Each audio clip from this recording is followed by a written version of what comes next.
मेरा पति रोज रात को मेरी बेटियों के कमरे में चला जाता और अंदर से गेट बंद कर लेता।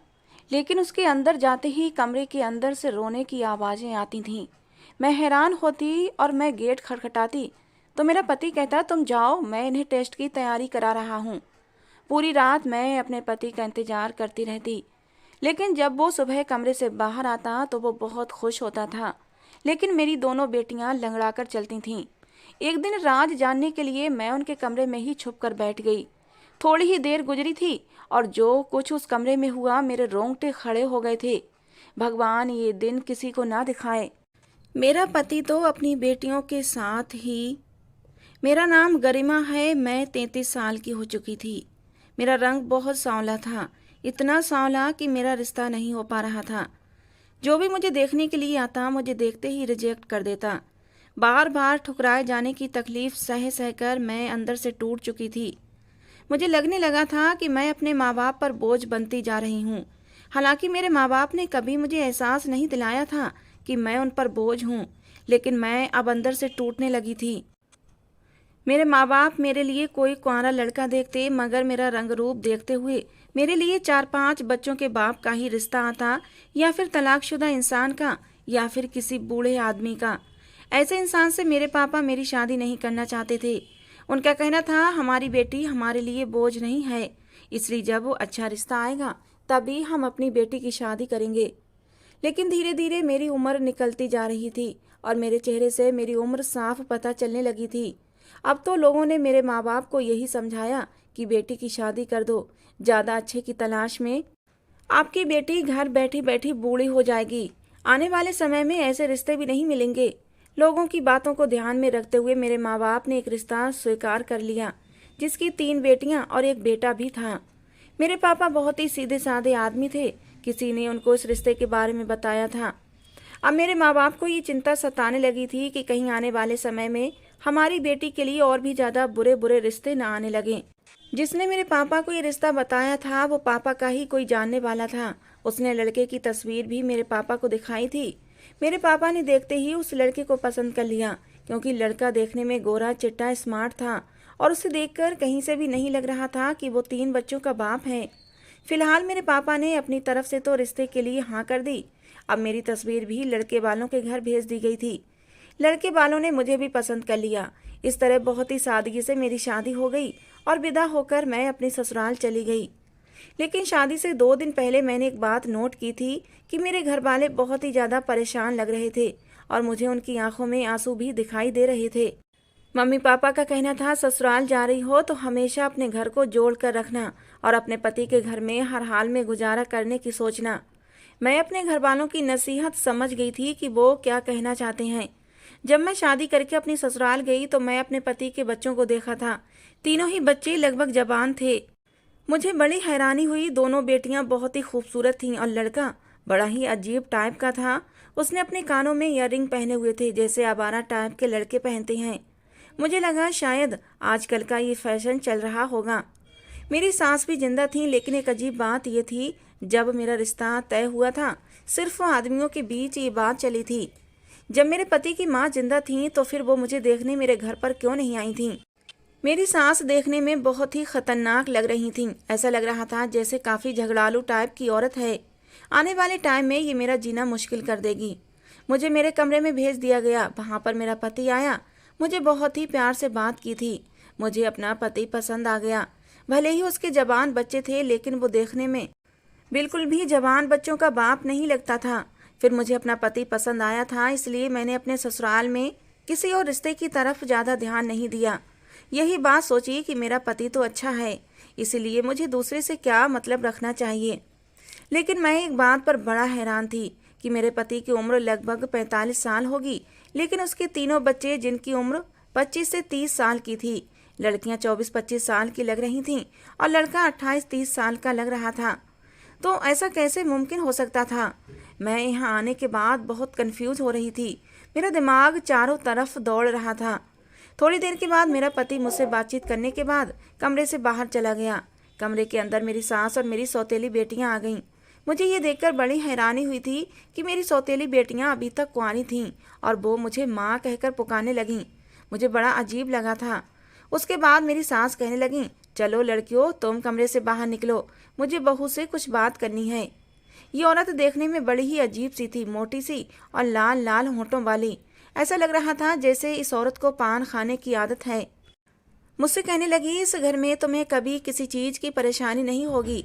तुम इन बच्चों को देख रही हो, इनकी माँ का साया इनसे बचपन में ही छिन गया था। तभी से मेरा बेटा बहुत परेशान रहने लगा था।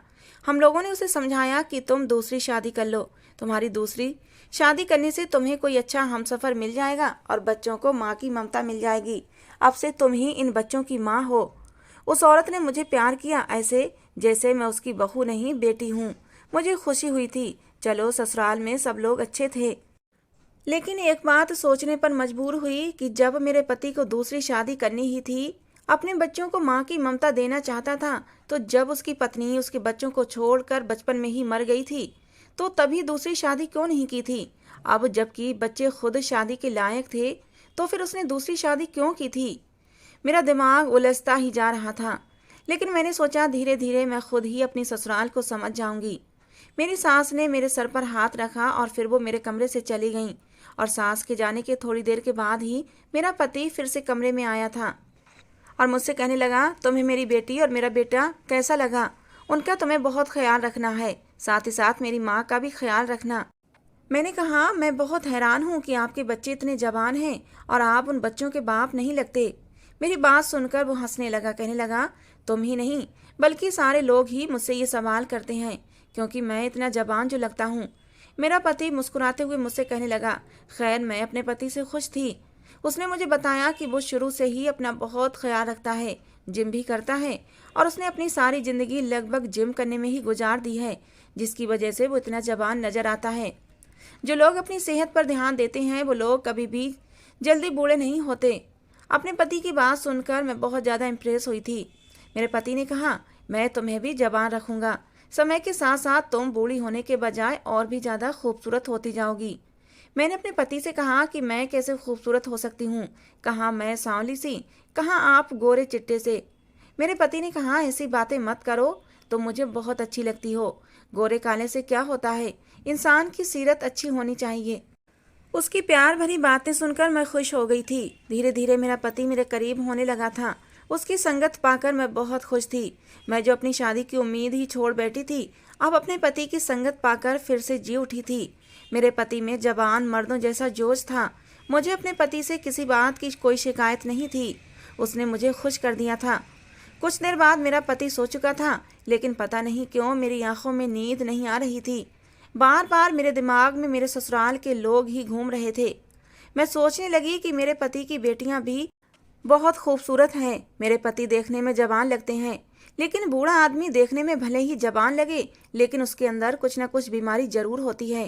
कोई ऐसी परेशानी होती है जिससे उसकी उम्र की पहचान हो जाती है। लेकिन मेरा पति तो बिल्कुल ही हर तरह से जवान दिखता था। वो बहुत एक्टिव था, कोई बीमारी उसके शरीर में नहीं थी। अभी तो मेरे पति की दूसरी शादी है। जब वो पहली शादी हुई होगी तब कितना खूबसूरत और कम उम्र रहा होगा। फिलहाल मैंने इस बात को इग्नोर कर दिया। अब मुझे अपने ससुराल पर ध्यान देना था। ये ख्वाबों भरी रात थी जो मैंने गुजारी थी। सुबह हुई तो दरवाजे पर दस्तक होने लगी। मैंने दरवाज़ा खोला तो मेरी सास सामने खड़ी हुई थीं। उनके हाथ में एक बड़ी सी ट्रे थी और मेरे लिए कमरे में नाश्ता लेकर आई थीं। मैंने कहा, आपको परेशान होने की क्या ज़रूरत थी, मैं फ्रेश होने के बाद खुद ही किचन में आ जाती। मेरी सास कहने लगी, अरे नहीं नहीं, बहू से इतनी जल्दी किचन का काम करवाना अच्छा नहीं लगता। मेरा पति भी सोकर उठ गया था और हम दोनों ने साथ बैठकर नाश्ता किया। मैंने सौरभ से कहा, आज हमारी शादी का पहला दिन है, आज हम लोग कहीं घूमने चलते हैं। सौरभ ने कहा, बताओ कहाँ जाओगी? मैंने कहा कि मैं पहले अपने मायके जाना चाहती हूँ। मेरी बात सुनकर मेरा पति सौरभ कहने लगा, शायद तुम्हें ये बात पता नहीं है कि तुम्हें तुम्हारे माँ बाप ने ये बात नहीं बताई कि तुम अपने मायके में किसी से नहीं मिल सकती। ये बात सुनकर मैं हैरान हो गई थी। मुझे लगा शायद सौरभ मजाक कर रहा है। मैंने कहा, ऐसा नहीं हो सकता। सौरभ कहने लगा, ऐसा ही है, अब तुम्हारी शादी यहाँ हो गई है, इसलिए तुम अपने किसी भी रिश्तेदार या मायके वालों से कोई कांटेक्ट नहीं रखोगी। और ये शर्त हमने शादी से पहले ही रख दी थी। अब मैं सारी बात समझ गई थी। शादी से कुछ दिन पहले मेरे घर वाले इतने परेशान क्यों थे और मुझे देखकर उनकी आंखों में आंसू क्यों आ जाते थे। मेरी विदाई पर भी मेरे सब घर वाले बहुत रो रहे थे और तभी वो बातों बातों में मुझे ये बताने की कोशिश कर रहे थे कि अब हमारे और तुम्हारे सारे रिश्ते खत्म हो गए हैं। मुझे समझ नहीं आ रहा था कि ये शर्त भला क्यों रखी गई थी, और अब भला ये शर्त रखी थी तो किसने रखी थी, मेरे माँ बाप ने या फिर मेरे पति ने। मैंने जब अपने पति से सवाल किया तो उसने कहा कि मैं इसी शर्त पर तो तुमसे शादी की थी क्योंकि तुम्हारी शादी कहीं हो भी नहीं रही थी और तुम्हारे घर वालों ने आसानी से खुशी खुशी मेरी ये शर्त स्वीकार कर ली थी। ये बात सुनकर मेरे दिल को बहुत ठेस पहुंची थी। लेकिन फिर थोड़ी देर बाद सौरभ के मोबाइल पर किसी की कॉल आने लगी। वो किसी से फ़ोन पर बात करते हुए कहने लगा कि देखें, रिश्ता तय होने पर हमारी ये शर्त पहले से पक्की हो गई थी। मैं समझ गई कॉल जरूर मेरे घर से आई होगी। मैंने सौरभ के आगे खड़ी हो गई। मैंने कहा, प्लीज़ एक बार मेरे घर वालों से मेरी बात करवा दो। सौरभ ने मेरी तरफ देखते हुए कॉल पर कहा कि आज के बाद मेरे मोबाइल पर किसी की भी कॉल आनी नहीं चाहिए। अगर दोबारा फ़ोन किया तो मैं आपकी बेटी को तलाक देकर आपके घर वापस भेज दूंगा। ये कहकर उसने कॉल काट दी। मैंने कहा, आपने ऐसा क्यों किया? मैं मिलने नहीं जा सकती पर फ़ोन पर तो बात कर सकती थी। सौरभ ने कहा, तुम्हारे घर वाले भी मुझसे यही कह रहे थे कि हमारी ये शर्त थी कि शादी के बाद तुम अपने घर वालों से नहीं बल्कि किसी रिश्तेदार से नहीं मिलोगी, लेकिन आपस में फ़ोन पर बात तो कर सकते हैं ना। मैंने बहुत ही मिन्नत करते हुए कहा था। लेकिन सौरभ गुस्से से कहने लगा कि जब हर तरह का कांटेक्ट नहीं रखना तो फिर बात भी नहीं हो सकती। तुम्हारे माँ बाप ये बात कैसे भूल गए? उन्होंने मेरे इनकार करने पर कोई ऐतराज़ नहीं होना चाहिए। अगर वो लोग अपनी बेटी को खुश देखना चाहते हैं तो फिर खामोश होकर अपने घर में बैठें और तुमसे बात करने की कोशिश ना करें। यही उनके लिए भलाई है। सौरभ का ये रूप देखकर मैं डर गई थी। सौरभ ने कहा, इस घर में मेरी माँ है, मेरी बेटियाँ हैं और मेरा एक बेटा है। तुम सबके साथ रहो और उनका ख्याल रखो, यही तुम्हारी जिम्मेदारी है। अब मैंने कहा, जो एक पत्नी का फर्ज होता है मैं वो सब कुछ करने को तैयार हूँ, लेकिन एक बेटी को अपने माँ बाप से एक अलग ही लगाव होता है और उसकी जगह कोई दूसरा नहीं ले सकता। आप प्लीज़ एक बार मेरे माँ बाप से मेरी बात करवा दो। मैं आपका ये एहसान ज़िंदगी भर नहीं भूलूंगी और आज के बाद कभी उनसे बात करने की जिद भी नहीं करूंगी। आपने उनसे इस तरह से बात की है, उन लोगों का दिल दुखा होगा। सौरभ ने मेरी कोई बात नहीं सुनी और मैं रोती हुई अपने कमरे में आ गई। रो रो कर मेरा बुरा हाल हो गया था। पहले दिन ही मेरे साथ ऐसा हो गया था तो आगे मेरे साथ ये लोग क्या करेंगे। थोड़ी देर के बाद सौरभ कमरे में दोबारा आया और मुझे चुप करवाने लगा। कहने लगा, देखो तुम परेशान मत हो, मैं तुम्हारे माँ बाप से तुम्हारी बात करवा दूंगा, बल्कि तुम्हारी मुलाकात भी करवा दूंगा। लेकिन देखो अभी नहीं, सही समय आने पर सब कुछ सही हो जाएगा तो मैं तुम्हें उनसे मिलवाने के लिए ले जाऊंगा। मैंने सौरभ से कहा, लेकिन ऐसा कब होगा? उसने कहा, मैंने कहा ना, सही समय आने पर हो जाएगा और देखना मैं तुम्हें खुद लेकर जाऊंगा। बस तुम मेरे घर वालों का ख्याल रखो। मुझे किसी काम से बाहर जाना है, जरूरी काम है। ये कहकर सौरभ घर से बाहर चला गया। सौरभ के जाने के कुछ देर बाद मेरी सास मेरे पास आकर बैठ गई और मुझसे बातें करने लगीं। थोड़ी देर के बाद मेरे पति की बड़ी बेटी से कहने लगीं, जाओ तुम्हारी माँ ने रो रो कर अपना बुरा हाल कर लिया है, इसके सर में दर्द होगा, इसलिए इसके लिए एक कप चाय बना दो। मेरे पति की बड़ी बेटी चाय बनाने के लिए किचन में चली गई। उसके पीछे पीछे दूसरी भी चली गई। मैंने बहुत मना किया कि मैंने अभी नाश्ता किया है, अभी मेरा चाय पीने का मूड नहीं है, लेकिन उन्होंने ज़बरदस्ती मेरे लिए चाय बना दी और वो चाय का कप मुझे देकर कहने लगी, लो ये चाय पी लो। मैं मना करती रही क्योंकि मेरा कुछ भी खाने पीने को मन नहीं कर रहा था। फिर मैंने सोचा कि आज मेरा ससुराल में पहला दिन है। मैं नहीं चाहती थी मेरे ससुराल वाले पहले ही दिन मुझसे नाराज़ हो जाएं, इसलिए मैंने और ज़्यादा जिद नहीं की और चाय का कप ले लिया। लेकिन जैसे ही मैंने चाय का कप अपने होठों से लगाया, मुझे चाय से एक अजीब सी स्मेल आने लगी। ऐसा लगा जैसे ख़राब दूध की बनी चाय हो। मैंने कहा, चाय के अंदर से कैसी अजीब सी बू आ रही है। मेरी सास कहने लगी, नहीं बेटा, हम तुम्हें ख़राब चाय कैसे पिला सकते हैं? हो सकता है कि शायद फ्रिज में दूध खुला रह गया हो और उस दूध के अंदर फ्रिज में किसी खाने पीने की चीज़ की स्मेल बैठ गई हो। तभी मेरे पति की छोटी बेटी आ गई। कहने लगी, अगर आप हमसे प्यार करती हैं तो आपको चाय से बदबू नहीं बल्कि खुशबू आनी चाहिए। हमारे घर की चाय तो सारे मोहल्ले में मशहूर है, सब लोग हमारी चाय की तारीफ़ें करते हैं और आप कह रही हैं कि चाय के अंदर से आपको बदबू आ रही है। इतनी बातें सुनने के बाद मैंने मजबूरन चाय पी ली। चाय पी तो वाकई चाय अच्छी थी, मगर उसमें से किसी दवाई की भी स्मेल आ रही थी। सब लोग मुझे चाय पीता हुआ देखने लगे। जैसे मैं कोई चाय नहीं बल्कि दवाई पी रही हूँ। चाय का कप को ख़त्म करते ही सबने मेरी तरफ देखा, जैसे मेरे साथ क्या कुछ होने वाला हो। सब मेरे कमरे से अब चले गए थे, लेकिन मेरा सर भारी होने लगा। मैंने अपने पति की बड़ी बेटी को आवाज़ दी, जिसका नाम रीमा था। उसने मेरी आवाज़ सुन ली, लेकिन फिर भी मेरी आवाज़ सुनने के बाद भी कमरे में नहीं आई थी। मुझे ऐसा लग रहा था जैसे पूरा कमरा गोल गोल घूम रहा है। मैं बेड पर लेट गई, आंखें भी बंद कर लीं, और फिर उसके बाद मुझे नहीं पता कि मेरे साथ क्या हुआ। मेरी आंख तो उस वक्त खुली जब रात के 9 बज रहे थे। मैंने देखा कमरे में कोई भी हलचल नहीं थी, कमरे की लाइट भी बंद थी, अजीब सी खामोशी छाई हुई थी। लेकिन जैसे ही मैंने बेड से नीचे कदम रखा, अचानक मुझे कमजोरी महसूस होने लगी। मुझे चक्कर भी आने लगे। मेरे पेट के निचले हिस्से में दर्द भी होने लगा। मेरे साथ ये क्या हो रहा था? मैं सोचने की कोशिश करने लगी। मुझे याद आया मैंने सुबह 9 बजे चाय पी थी और उसके बाद ही मैं सो गई थी, और अब रात को जाकर कहीं मेरी आंख खुली थी। आखिर ऐसा क्या हो सकता है कि मैं इतनी देर तक सोती रही? आज शादी का पहला दिन था और मैंने अपनी ससुराल में सोते हुए ही गुजार दिया था। अभी मैं उठकर अपने कमरे की लाइट जलाने ही वाली थी कि मुझे खींचकर किसी इंसान ने दबोचा था।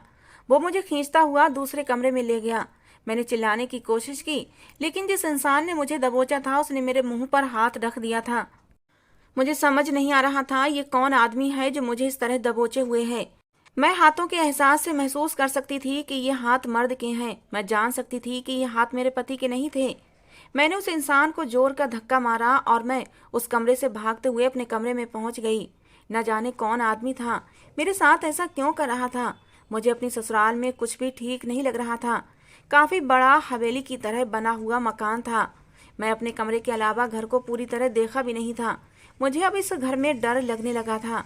मैं अपने कमरे में आ गई, क्योंकि मुझे अपने कमरे की अच्छी तरह पहचान हो गई थी, और उसके बाद मुझे किचन का रास्ता मालूम था। बाथरूम मेरे कमरे में ही अटैच था कि तभी मेरे कमरे में किसी के आने की आहट हुई थी। मैंने देखा सौरभ सामने खड़ा मुस्कुरा रहा था। उसने मेरी तरफ देखा और कहने लगा, क्या हुआ, तुम्हें इतनी डरी हुई क्यों हो? मैंने कहा, आप कहाँ गए थे? मैं बहुत ज़्यादा डर गई थी। सौरभ कहने लगा, अरे भाई क्यों डर रही थी? ये मेरा घर है, कोई भूत बंगला थोड़ी है जो तुम डर गई थी। वो अंदर आते हुए कहने लगा, मैं कहकर तो गया था कि मैं किसी जरूरी काम से जा रहा हूँ, थोड़ी देर में आ जाऊंगा, पर जब मैं आया तो तुम सो रही थी। उसके बाद मैं अपनी बेटियों और अपनी माँ से बातें करने बैठ गया था। मैंने जल्दी से सौरभ का हाथ पकड़ लिया। उसने कहा, तुम परेशान क्यों होती हो? मैंने उसे बताया कि किसी ने मुझे दबोच लिया था। आखिर उस दूसरे कमरे में कौन था? उसने कहा, उस कमरे में तो मैं ही था। तुम्हें क्या लगा किसी और ने आकर तुम्हें दबोच लिया? भला मेरे घर में मेरे अलावा कौन आएगा? ये पूरा घर मेरा है। इस घर में मेरी बेटियां रहती हैं, मेरी माँ रहती हैं, और मेरा बेटा भी रहता है। बेटा तो सारा दिन नौकरी पर रहता है, सिर्फ रात को ही सोने के लिए घर आता है, और वो भी रात के 11 बजे से पहले नहीं आता। अभी तो 10:30 बज रहे हैं। तो मैं ही था जिसने तुम्हें दबोचा था। मैंने कहा, अगर आप थे तो आपने मुझे बताया क्यों नहीं? आपने मेरा मुंह बंद क्यों कर रखा था? आपको पता है ना मैं कितना ज्यादा डर गई थी। ये बात सुनकर मेरा पति जोर जोर से हंसने लगा। कहने लगा, मैं तुम्हें डराना ही तो चाहता था। मैं देखना चाहता था तुम कितनी बहादुर हो, लेकिन तुम तो बड़ी ही डरपोक निकली। खैर, मैंने सौरभ की बात पर विश्वास कर लिया था कि जरूर सौरभ ने ही मेरे साथ मजाक किया होगा। फिर सौरभ कहने लगा, अच्छा उठो, खाना खा लो। मैंने कहा, मेरा कुछ भी खाने को मन नहीं कर रहा। हाँ, मेरे सर में दर्द हो रहा है। मुझे ऐसा लग रहा है जैसे मेरे शरीर में बहुत कमजोरी है। सौरभ ने कहा, चलो ठीक है, मैं तुम्हारे लिए चाय बनवा कर लाता हूँ। चाय पीने से तुम्हारे सर का दर्द ठीक हो जाएगा। मैंने कहा, नहीं नहीं, मैं इतनी ज़्यादा चाय नहीं पीती, मेरा चाय पीने का मन नहीं है। सौरभ कहने लगा, चलो ठीक है, मैं तुम्हारे लिए जूस बनवा देता हूँ, इससे तुम्हारी कमजोरी दूर हो जाएगी। लेकिन जूस के लिए भी मैंने मना कर दिया। मैंने कहा, मुझे कुछ भी नहीं पीना। अजीब बात यह थी, मेरा पति मेरे लिए ज़बरदस्ती जूस बनाकर ले ही आया। मैंने कहा, मैं कुछ नहीं खाना चाहती और ना ही कुछ पीना चाहती हूँ। ना जाने क्यों ससुराल में आने के बाद मुझे भूख प्यास कुछ भी नहीं लग रही थी। सौरभ ने कहा, मुझे तुम्हारी कोई बात नहीं सुनी, तुम अपनी सेहत का ख्याल रखो, इसलिए मैं तुम्हारे लिए जूस बनाकर लाया हूँ। तुम्हें मेरे हाथ का बना जूस पीना ही पड़ेगा। मुझे अपने पति की बात अजीब लगी थी, लेकिन फिर मैंने जूस पी लिया, और फिर वैसा ही हुआ जैसा मेरे साथ आज सुबह हुआ था। जूस पीते ही मैं सो गई थी, और जब अगले दिन उठी तो ऐसा लगता था कि ये जूस नहीं बल्कि कोई ऐसी चीज़ थी जिसे पीकर मुझे नींद आ गई थी। जब मैं सोकर उठी थी तो मुझे बहुत गुस्सा आ रहा था, क्योंकि जब मेरी आँख खुली तो सुबह के 11:30 बज रहे थे। मैं इतनी ज़्यादा कैसे सो सकती थी? लेकिन अब मुझे शक होने लगा था। ज़रूर ये लोग मुझे नशीली चीज़ दे रहे हैं, जिसकी वजह से मुझे इतनी ज़्यादा नींद आती है और मेरे अंदर कमज़ोरी बढ़ती जा रही थी। मैंने सोच लिया मुझे किसी की दी हुई चीज़ ना तो खानी है और ना पीनी है। मैं खुद अपने हाथ से बना हुआ खाऊंगी। और ऐसा ही मैंने अगले दिन किया था। मैंने घर के सारे काम किए, खाना भी मैंने अपने लिए खुद ही बनाया था। घर में एक अजीब तरह से वीरानी और खामोशी छाई हुई थी। इस खामोशी में मैं किसी से क्या बात कर सकती थी? सब लोग अपने अपने कमरों में थे, मेरा पति भी। और उसका बेटा सुबह नौकरी के लिए निकलते तो फिर रात को ही वापस आते थे। लेकिन इस समय एक अजीब बात यह थी कि इतना ध्यान रखने के बावजूद भी मेरी नींद का आना कम नहीं हुआ था। मैं जब भी सोती तो इतना ज़्यादा सोती थी कि जिसकी कोई हद नहीं थी। मेरी हालत भी दिन ब दिन कमज़ोर होती जा रही थी। मैं समझ नहीं पा रही थी आखिर मेरे साथ ये सब क्या हो रहा था। अब तो मैं इस घर के किसी भी आदमी का दिया हुआ खाना भी नहीं खाती थी, खुद ही बनाती थी और खुद ही खाती थी। आज मैंने सोचा कि मैं व्रत रख लेती हूँ, लेकिन मेरी हालत व्रत रखने के काबिल भी नहीं थी। फिर भी मैंने रख लिया। मैंने निर्जल व्रत रखा था, पानी तक नहीं पिया था, घर का कुछ भी काम नहीं किया। अजीब बात तो ये थी, आज मुझे नींद भी नहीं आई थी और मुझे किसी ने तंग भी नहीं किया था। और फिर एक ऐसी बात मेरे सामने आई जिसने मेरे होश उड़ा दिए। मैं अपने पति के आने का इंतजार कर रही थी, क्योंकि आज मैं जाग रही थी। वरना जब भी सौरभ काम से घर आते तो मुझे पता ही नहीं चलता था कि वो कब आया और घर में आने के बाद उसने क्या किया। मैंने व्रत खोलने की तैयारी की। अपने पति के आने से पहले मैंने अच्छे से कपड़े पहन लिए थे। तैयार होकर मैं दरवाजे पर खड़ी सौरभ का इंतजार कर रही थी कि तभी अचानक से मुझे किसी काम की याद आ गई और मैं वापस अपने कमरे में चली गई। इतनी देर में मेरे पति के घर आते ही उसकी दोनों बेटियों ने और माँ ने उसे घेर लिया और उसे दूसरे कमरे में ले गईं। मैं हैरान थी, वो मुझसे बात करने की बजाय अपनी बेटियों के कमरे में क्यों चला गया। मैं उसकी बेटियों के कमरे के दरवाजे के पास जाकर खड़ी हो गई। कमरे के अंदर मेरा पति अपनी बेटियों और अपनी माँ के साथ था। मैंने दरवाजे को बजाना शुरू कर दिया, पर दरवाज़ा नहीं खुला। कुछ देर तक मैं दरवाज़ा बजाती रही। मेरा पति गुस्से से दरवाज़ा खोलते हुए बाहर निकला। उसकी आंखों में गुस्सा झलक रहा था। मुझे देखते ही कहने लगा, पागल हो गई हो क्या? इतनी जोर जोर से दरवाज़ा क्यों बजा रही हो? मैंने तुम्हें मना किया था कि तुम अपने कमरे से ज़्यादा बाहर मत निकला करो। तुम यहाँ क्या कर रही हो? मैंने सौरभ से कहा कि ये घर मेरा भी है, मैं इस घर के कमरे के अंदर ही क्यों रहूं? सौरभ कहने लगा, बकवास बंद करो और अपने कमरे में जाओ। मैंने कहा, मुझे भी आप लोगों के साथ कमरे में बैठकर बातें करनी हैं। सौरभ ने कहा, ये कमरा मेरी बेटियों का है और इस टाइम मैं अपनी माँ और बेटियों के साथ रहता हूँ। उसने मुझे धक्का मारते हुए कहा कि जाओ अपने कमरे में, जब तुमसे बात करने का टाइम आएगा तो तुमसे बात करने तुम्हारे कमरे में आ जाऊंगा। मुझे बड़ी हैरानी हुई थी कि सौरभ को अपनी बेटी और माँ से बात करने के लिए सिर्फ रात का टाइम ही मिला था। मैं बाहर खड़ी हो गई और मेरे पति ने मेरे मुंह पर दरवाज़ा बंद कर लिया और अंदर से धीरे धीरे बोलने की आवाज़ें आने लगीं। दरवाजे पर कान लगाकर मैंने उन लोगों की बातें सुनने की कोशिश की, लेकिन मेरी कोई भी बात समझ नहीं आ रही थी। फिर मैंने खिड़की खोलने की कोशिश की। खिड़की को हल्का सा धक्का दिया तो खिड़की का दरवाज़ा थोड़ा सा खुल गया था और मुझे अंदर का साफ दिखाई दे रहा था। मैंने देखा अंदर लगभग 7 लोग मौजूद थे। मेरे पति के 3 बच्चे, बेटा और 2 बेटियां थीं। एक औरत जो कि मोटी थी, उसको तो मैं दूर से ही पहचान सकती थी, वो मेरी सास थी, और एक मेरा पति। लेकिन हमारे घर में तो सिर्फ 5 लोग थे, लेकिन उनके अलावा ये 2 लोग और कौन थे? मैं उन्हें पहचानने की कोशिश कर रही थी, लेकिन मुझे समझ नहीं आ रहा था कि आखिर इस घर में चल क्या रहा है। मैंने देखा एक लड़का सौरभ को पैसे दे रहा था, लेकिन मुझे उस लड़के का चेहरा दिखाई नहीं दे रहा था। लेकिन एक बात जिसने मुझे सबसे ज़्यादा हैरान की थी वो ये थी कि सौरभ अपनी बड़ी बेटी रीमा के करीब गया और उसे अपनी बाहों में भरकर चूम लिया। मैं तो अपनी जगह दंग रह गई थी। ये सब क्या चल रहा था? मैं खामोशी से अपने कमरे में आ गई और सोचने लगी, आखिर ये क्या हो रहा है। कुछ ही देर बाद सौरभ कमरे में आया, मुझसे प्यार से बात करने की कोशिश करने लगा। लेकिन एक अजीब बात यह थी कि उसके हाथ में कॉफ़ी का कप था जो वो मुझे पिलाना चाहता था। सौरभ ने कहा, ये लो कॉफ़ी पी लो, तुम्हारा मूड ठीक हो जाएगा। मैंने कहा, मुझे नहीं पीनी। मेरा पति मेरा हाथ पकड़कर कहने लगा, मुझे माफ़ कर दो, मैं तुमसे इस तरह बात नहीं करना चाहता था। मैंने अपने पति से कहा कि मैं गुस्सा नहीं हूँ, मैंने खुद को नॉर्मल ही रखा था। मैंने ये भी नहीं बताया कि कमरे के अंदर मैंने क्या देखा था। मैं खामोश बैठी रही, लेकिन सौरभ मुझे कॉफ़ी पिलाने की जिद करने लगा। मैंने कहा कि मैं कॉफ़ी और चाय का ये क्या मामला है? मैं सब कुछ अपनी मर्जी से खाती पीती हूँ, लेकिन इस घर में ज़बरदस्ती मुझे ये सब कुछ क्यों पिलाया जाता है? कहीं ऐसा तो नहीं कि कॉफ़ी में कुछ ऐसा मिला हो जिससे आप मुझे बेहोश करना चाहते हो या फिर मुझे मारना चाहते हो? सौरभ ने कहा, तुम पागल हो गई हो। मुझे तो तुम्हारी चिंता है, इसीलिए मैं तुम्हारे लिए कॉफ़ी लेकर आया था। भला मैं तुम्हें बेहोश क्यों करूँगा? तुम अपना दिमाग कुछ ज़्यादा ही चलाने लगी हो।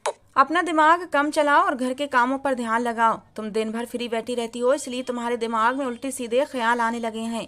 मेरा पति मुझे धमकाने के लिए मुझ पर गुस्सा करने लगा, लेकिन फिर अगले ही पल उसका मूड बदल गया और मुझे प्यार से कहने लगा, तुम मुझे गुस्सा करने पर मजबूर करती हो। हालांकि मैं तुमसे बहुत प्यार करता हूँ, इसीलिए तो मैं तुम्हारे लिए कॉफ़ी लाया था कि इसे पियोगी तो तुम्हारा मूड फ्रेश हो जाएगा। लेकिन देखो, तुमने मुझे नाराज़ कर दिया। अब मैं तुमसे बात नहीं करूँगा। अपने पति की इतनी प्यारी बात सुनकर मेरा दिल नरम हो गया और मैंने उसके हाथ से कॉफ़ी का मग ले लिया। मैंने कहा, परेशान मत हो, मैं ये कॉफ़ी पी लेती हूँ। मेरी बात सुनकर सौरभ खुश हो गया, लेकिन ये मेरी सबसे बड़ी गलती हुई थी। मैंने जैसे ही कॉफ़ी पी, उसके बाद मुझे अजीब सा नशा चढ़ने लगा था और मैं बेहोश हो गई। उसके बाद मेरे साथ वही हुआ जैसा हर बार होता आया था। मैं अपने पति की बातों में आ गई थी, लेकिन मैं समझ जरूर गई थी कि कुछ न कुछ गड़बड़ जरूर थी। सुबह मेरी आंख 10 बजे खुली थी और मेरे पेट के निचले हिस्से में दर्द भी हो रहा था। मेरा सर भी भारी हो रहा था। मैं सोकर उठी तब तक सौरभ काम पर जा चुका था। मेरी सास ने घर के सारे काम करने के लिए कहा। कहने लगी, अब शादी को काफ़ी दिन हो गए हैं, मैं चाहती हूँ अब तुम घर की सारी जिम्मेदारी संभाल लो। मुझे घर के काम करने में कोई ऐतराज़ नहीं था, इसलिए मैं सब कुछ करने लगी।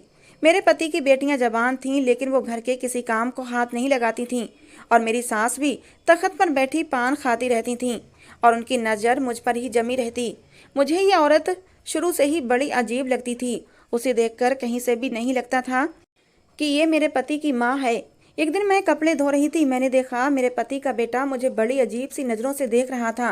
मुझे अजीब लगा, इसलिए मैंने साड़ी को अपने आसपास अच्छे से लपेट लिया। थोड़ी देर बाद मैं किचन में खाना बना रही थी और मुझे एहसास हुआ जैसे किसी का हाथ मेरी कमर पर है। मैं घबराकर जैसे ही पलटी तो मैंने देखा मेरे पति का बेटा खड़ा हुआ था।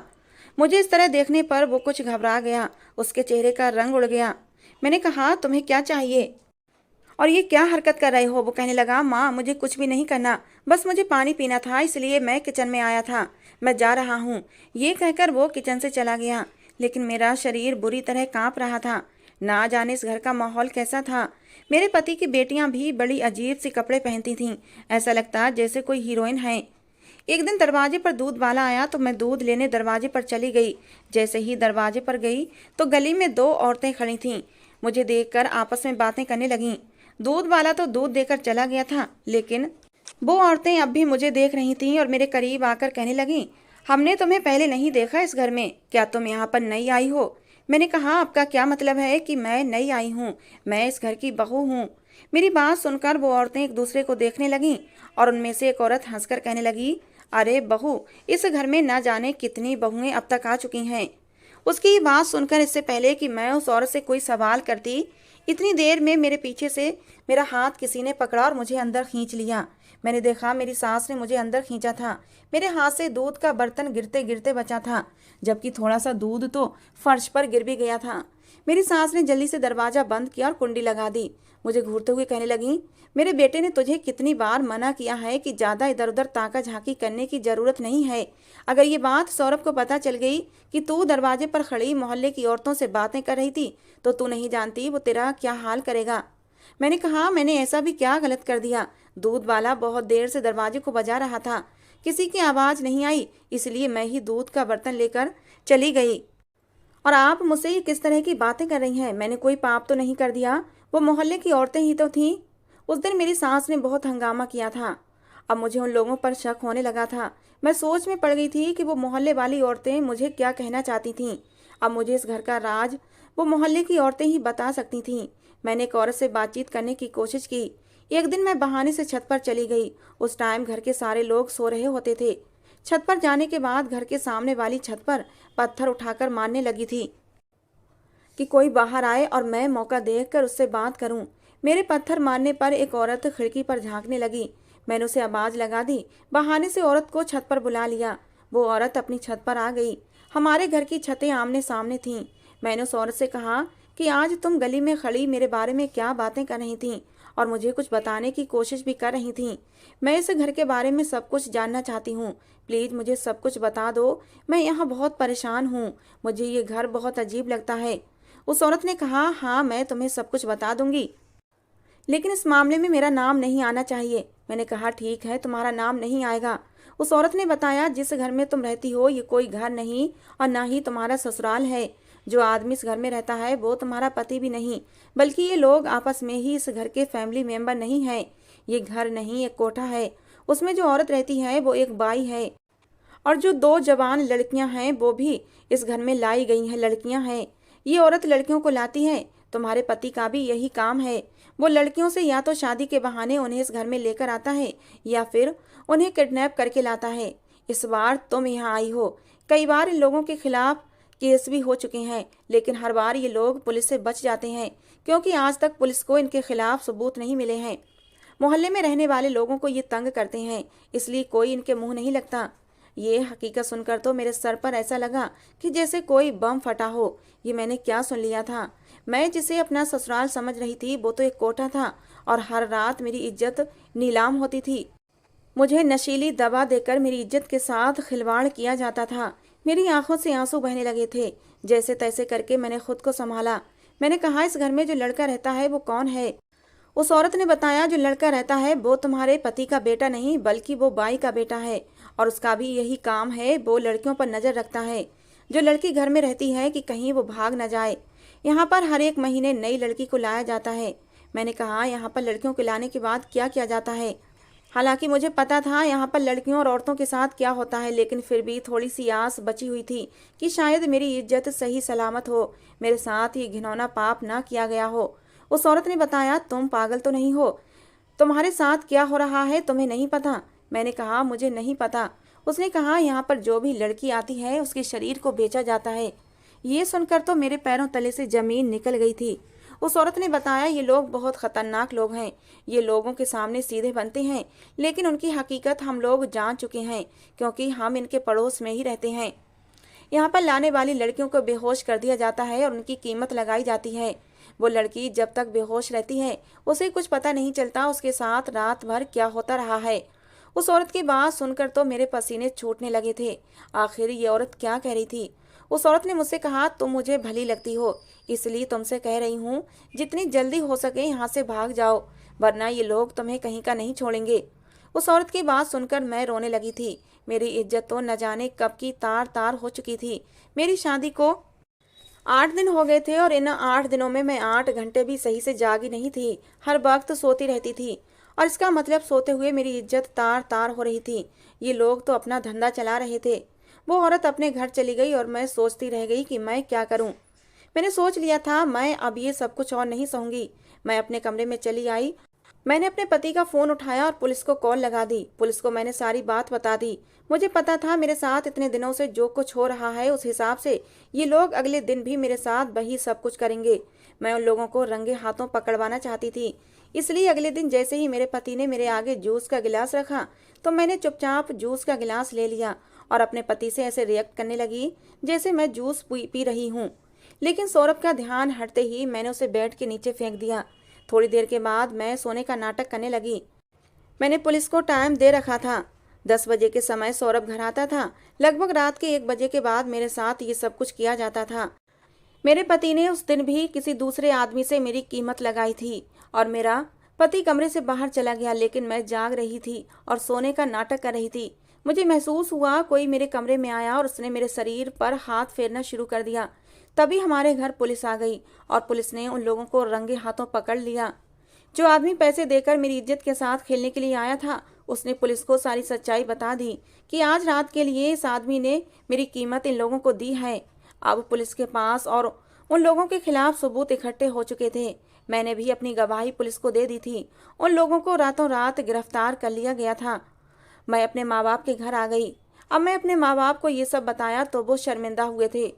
मेरे माँ बाप ने कहा कि हमें तो उसी दिन शक हो गया था जिस दिन लड़के ने हमसे शर्त रखी थी कि आज के बाद आप लोग अपनी बेटी से कोई भी बात नहीं करेंगे। खैर वो लोग गिरफ्तार हो चुके थे। मैं अपने माँ बाप के घर आ गई थी। अदालत के जरिए मैंने तलाक भी ले ली। मैंने आज तक शादी नहीं की। मेरी उम्र अब 35 साल हो चुकी है और शादी मैं करना भी नहीं चाहती, क्योंकि शादी के नाम से मुझे डर लगता है।